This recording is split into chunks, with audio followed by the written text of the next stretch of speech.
ایک اقلیت انسانوں کی ایسی ہوتی ہے جن کے لیے میں دو لفظ اب استعمال کر رہا ہوں، ذہین اور حساس۔ ذہین اور حساس لوگوں میں قبض اور بسط کی کیفیت، یہ مختلف سائیکلز ہیں جو آتی رہتی ہیں۔ کبھی طبیعت میں پشمردگی ہے، دل بجھا ہوا سا ہے، کچھ نا امیدی سی ہے، خود اپنے اوپر اعتماد کی کمی محسوس ہو رہی ہے، مجھ میں صلاحیت نہیں ہے، میں کچھ نہیں کر سکتا، اب تک جو کچھ کیا کبا بھی ہے، امنگ بھی ہے، امید بھی ہے، روشن پہلو نظر آ رہے ہیں۔ قبض کی کیفیت میں تاریک پہلو نظر آتے ہیں، مایوسی کے پہلو نظر آتے ہیں، پیسیمزم کی کیفیت، اور یہ جو بسط کی کیفیت ہے اس میں روشن پہلو۔ دیکھو یہ بھی تو ہے نا، آخر یہ بھی تو ہوا ہے، اور بھی ہو سکتا ہے، آخر اب تک میں نے یہ کام بھی تو کر لیا، آگے بھی مشکل آسان ہو سکتی ہے۔ یہ دو کیفیات ہیں قبض اور بسط کی، جن کو کہ صوفیاء کرام نے یہ اصطلاحات، یہ عنوان دیے، قبض اور بسط۔ جتنی انسان کے اندر حساسیت کی کیفیت زیادہ ہوگی، ذہانت زیادہ ہوگی، اتنا ہی یہ جو ویوز ہیں اس کی ایمپلیٹیوڈ زیادہ ہوتی ہے۔ کم ذہین انسان ہے، کم حساس ہے، آئیں گے تو صحیح ہے، لیکن یہ کہ وہ ویو جو ہے اس کا ایمپلیٹیوڈ جو ہے اس کے اندر اوپر اور نیچے کی کیفیت زیادہ نہیں ہوگی، لیکن جتنا یہ معاملہ بڑھتا ہے یہ جو ویو ہے اس کی ایمپلیٹیوڈ بڑھتا چلا جاتا ہے۔ لیکن نارمل انسان کا معاملہ یہ ہے کہ یہ حدود کے اندر رہے، اسی کی ایک کیفیت جو ہے اب نارمل جب ہو جاتا ہے، یہی ہے جو جدید ہماری جو سائیکولوجیکل میڈیسن ہے اس میں اسے مینیکس ڈپریسو سائیکوسس کہا جاتا ہے۔ مایوسی ہوئی تو اتنی ہوئی کہ جیسے کمر ٹوٹ کر رہ گئی، اور اسی ڈپریشن میں ہوتی ہیں خودکشیاں، خودکشی کر جاتا ہے ڈپریشن۔ کچھ روشن پہلو نظر ہی نہیں آ رہا، کوئی امید کا پہلو نظر ہی نہیں آ رہا، کوئی صورت نظر نہیں آتی، کوئی امید بر نہیں آتی، کس طرف جاؤں، کدھر دیکھوں، کسے آواز دوں، اے ہجوم نامرادی دل بہت گھبرائے ہے۔ اور جب آدمی محسوس کرتا I can't face these realities، یہ commits suicide۔ یہ اور جب کیفیت ہوتی ہے انشراح کی تو آدمی خوب بھاگ رہا ہے، دوڑ رہا ہے، امنگ ہے، محنت ہے، دوڑ رہا ہے، امیدیں ہیں، اب ہر چیز کا روشن پہلو نظر آ رہا ہے۔ عجیب ہے یہ، اصل میں مجھے کچھ تجربہ بھی ہوا ہے، ہمارے خاندان میں بھی یہ مرض موجود رہا۔ میرے والد مرحوم کافی طویل عرصے اس مینیک ڈپریسو سائیکوسس کے مریض رہے۔ کچھ ہوتا ہے یہ معاملہ، ویسے بھی شاید ہمارا خاندان جو ہے اس کیٹیگری میں آتا ہے جس میں ذہانت نسبتاً کچھ زیادہ ہے، حساسیت بھی نسبتاً کچھ زیادہ ہے۔ یہ دوسری بات ہے کہ کوئی شخص جو ہے یہ فلسفے کے طور پر اختیار کر لے کہ اپنے آپ کو ڈھیٹ بنا لینا ہے، یہ فلسفہ بھی بن سکتا ہے، لیکن یہ ہے کہ اگر آدمی چھوڑ دے اپنی طبیعت کو تو یہ دونوں کیفیات آتی ہیں۔ انہی کیفیات میں اگر یہ جو اپورڈ اینڈ ڈاؤنورڈ موومنٹ ہے یہ ایک حد سے نکل جائے تو یہ بیماری ہے مینیک سائیکوسس، مینیک ڈپریسو سائیکوسس۔ اس میں جب آدمی ہوتا ہے وہ اپر کیفیت میں تو اس کے اندر بڑی عظیمت ہے، روشنی ہے، امید ہے، لوگوں سے گفتگو کر رہا ہے، ہنس بول رہا ہے، خوب جو ہے محفل کے اندر، اب وہ محفل میں اسے دلچسپی محسوس ہو رہی ہے اور اسے ہر چیز کا روشن پہلو نظر آ رہا ہے، خود اپنے وجود کا بھی روشن پہلو، دوسروں کے وجود کا بھی، دوسروں کی بات میں سے بھی وہ اچھا پہلو تلاش کریں گے، وہ برا پہلو تلاش نہیں کریں گے۔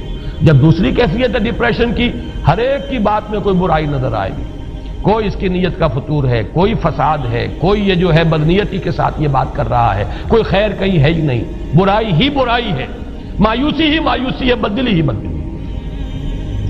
یہ ہے در حقیقت وہ کیفیت، اس کو غالب نے بہترین انداز میں تعبیر کیا ہے۔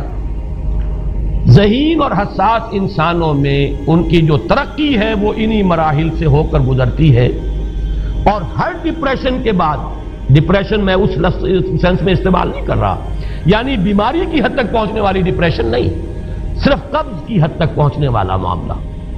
ہر قبض کے بعد جب بسط آتا ہے تو آگے ترقی ہوتی ہے، جس کو آپ کہتے ہیں بائی لیپس اینڈ باؤنڈس، آدمی جو ہے چھلانگ لگاتا ہے، گویا کہ ایک درجہ جو پہلے تھا اس سے آگے درجہ انسان کا جو ہے اس سے بلند تر پوزیشن پر انسان پہنچتا ہے. ہر قبض کے بعد جو نیا بست آتا ہے وہ ایک نئی کیفیت، نئی شان، نئی بلندی، نئی رفعت لے کر آتا ہے. اس کو غالب نے تعبیر کیا ہے بہت خوبصورت انداز ہے. رکتی ہے میری طبع تو ہوتی ہے رواں اور، یعنی شاعر بھی کبھی ایسا وقت آتا ہے شعر جو ہے اس پر نازل ہی نہیں ہو رہا، شعر نہیں کہہ پا رہا، طبیعت میں رکاوٹ سی ہے، بندش سی ہو گئی ہے، کوئی کلام موضوع ہو ہی نہیں رہا. لیکن پھر جب یہ کیفیت جو ہے بدلتی ہے اور جب پھر بست کی کیفیت آتی ہے، رکتی ہے میری طبع تو ہوتی ہے رواں اور، پھر اس کے اندر ایک جولانی نئی ایک کیفیت جو ہے انشراح کی، وہ ایک بالکل نئی کیفیت، نئی شان کے ساتھ. یہ ہے وہ معاملہ جو ان آیات مبارکہ کے پس منظر میں ہے. اسی لیے اب میں آپ کو اس کا حوالہ دے رہا ہوں. تفسیر مظہری میں قاضی ثناء اللہ پانی پتی رحمۃ اللہ علیہ نے بہت عمدہ بات فرمائی ہے کہ حالت قبض اگر کسی شخص پر طاری ہو تو اس حال میں اکسیر کا درجہ رکھتی ہے یہ سورہ مبارکہ، اس لیے کہ یہ نازل ہوئی ہے محمد الرسول اللہ صلی اللہ علیہ وسلم پر اسی حالت قبض میں. وَالضُّحَىٰ وَاللَّيْلِ إِذَا سَجَىٰ مَا وَدَّعَكَ رَبُّكَ وَمَا قَلَىٰ وَلَلْآخِرَةُ خَيْرٌ لَكَ مِنَ الْأُولَىٰ وَلَسَوْفَ يُعْطِيكَ رَبُّكَ فَتَرْضَىٰ أَلَمْ يَجِدْكَ يَتِيمًا فَآوَىٰ وَوَجَدَكَ ضَالًّا فَهَدَىٰ وَوَجَدَكَ عَائِلًا فَأَغْنَىٰ. یہ تمام آیات اب معلوم ہوگا کہ جیسے موتی پروئے ہوئے ایک لفظ قبض. اب اس میں جو بھی واقعاتی اور جو میں نے آپ کو روایاتی جو بھی پس منظر بیان کیا وہ بھی فٹ بیٹھ رہا ہے.